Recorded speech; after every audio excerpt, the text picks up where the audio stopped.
सुमनसवन्दित सुन्दरि माधवि चन्द्र सहोदरि हेममयि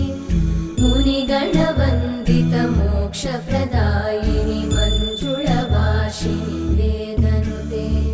पङ्कजवासिनि देव सुपूजित सद्गुणवर्षिणि शान्ति